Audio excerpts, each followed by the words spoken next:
apprentice, the women took it in turn to cook for him, clean his little hut, and sew, wash, and mend his clothing. The woodcutter was not a bright man, nor one given at all to much thought, so he found the arrangement entirely to his satisfaction, and since the villagers never went into the forest any more if they didn't have to, it was entirely to theirs as well.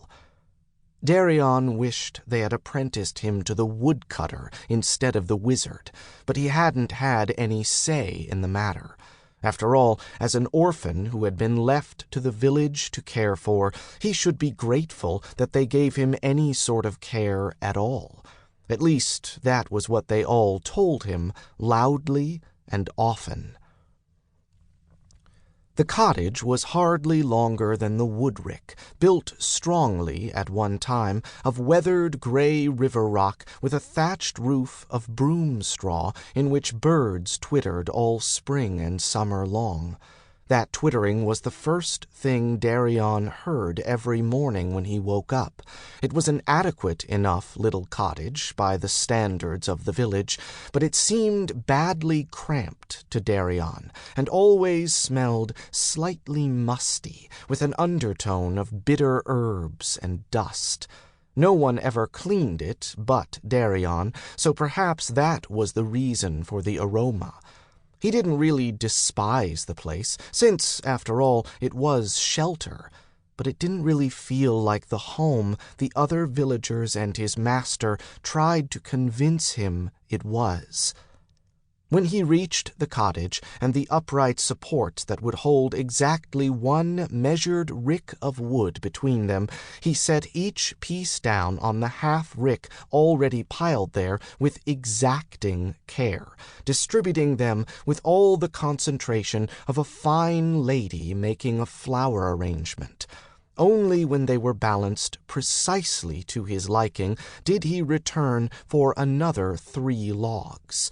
He listened carefully for any sound of life inside the cottage, for after Justin had told him to replenish their fuel, Darian had left his master muttering over a book, and Darian had hopes that Justin might get so involved that he wouldn't notice that Darian was taking a very long time to fetch wood from a few yards away. There was no sound from inside the cottage, and Darian ambled off slowly, making as little noise as possible until he was out of easy hearing distance.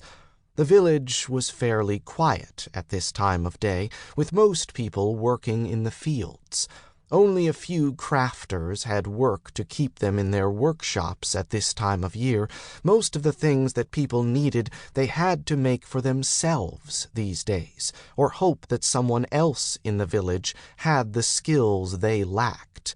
Leather and fur were available in abundance, but the tanner worked hides mostly in the fall, and there was no official cobbler since old man Macus died. The blacksmith did all metalwork needed, and with 40-odd families to provide for, he generally had enough work to keep him busy all of the time. The miller was also the baker, keeping flour and bread under the same roof, so to speak. He baked almost all of the bread and occasional sweets for the village, so that only one person would have to fire up and tend an oven. Women would often put together a stew pot or a meat pie or set of pasties for the evening dinner and take it to him to put just inside the oven in the morning. Then they could go out to work the fields and fetch the cooked meal back when the family returned for dinner. The women folk of Errold's Grove did their own spinning, weaving, and sewing, mostly during the long, dark hours of winter, which was when the men made crude shoes and boots, mended or made new harnesses and belts, and carved wooden implements. Once every 3 or 4 months, everyone would take a day off work to make pots, plates, storage jars, and cups of clay from the banks of the Londell River, and in a few days, when those articles were dry, the baker and the woodcutter would fire them all at once. Those went into a common